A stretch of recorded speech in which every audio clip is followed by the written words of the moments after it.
We're back on Fox News. First off, we will begin with the latest installment of the healthcare reform debate.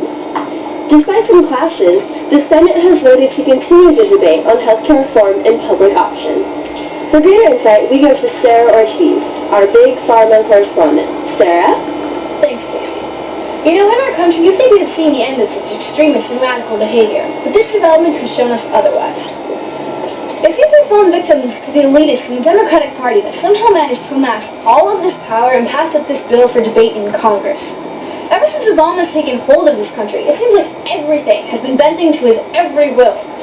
Are we really ready to put ourselves in the hands of this demagogue, this tyrant, this soulless leader that somehow managed to win the election against John McCain? Think about it. We are giving up our option for our own health care to this new regime. Think about it. Al-Qaeda, Taliban, those are regimes too. It is vital that we stand up to these heretics and bring an end to this socialist health care. Should this bill pass, we might as well be communists. We'll be nameless casualties to Obama's czars. What are we, Soviet Russia? We'll put our lives in the hand of a dictator that won't care to save Grandma. Casey, how much do you love your grandma? Sarah, I love my grandma. Exactly. And we'll be putting our hands, our family's hands, in the lives of this dictator who will disregard our health care to cut costs. We are in a depression, after all. Casey? Thank you, Sarah. We'll have more on the story right after this quick commercial break. We'll be right back. Hello there. I love America so much. Oh, hi, Sarah. But, anyways, as I was saying, we got so many rights and privileges and so many freedoms and opportunities here. We're so lucky to have so many choices here. Based on our four founding fathers, that we have so many choices and we're so lucky to have them. But the tragic thing is that those choices get taken away, all because of the government, and then choosing for us the health care reform.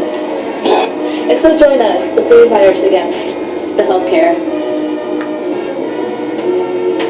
Funded by the Republican National Convention. Vote Republican.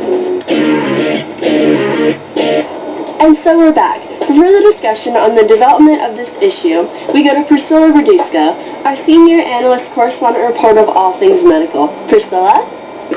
Thanks, Casey. The majority of America is opposed to this reform.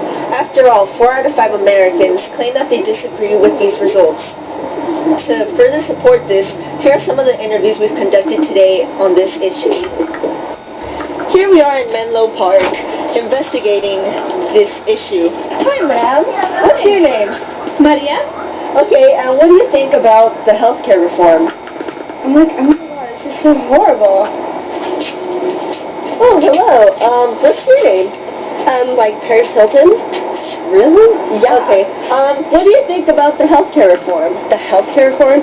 Like, oh my gosh, that is totally a violation of, like, constitutional rights. Like, the 365th Amendment, it's just horrible. It blows me away, and Rambo agrees with me. Okay. What's your name? My name's Celine Dion. Okay, and what do you think about the healthcare reform? I think it's an abomination. Okay, thank you. So join hands with the rest of America and oppose this horrendous healthcare reform. Back to you, Casey. Thank you, Priscilla, and thank you, viewers, for watching Fox News. Stay tuned for the new reality TV series, The Crucible and You.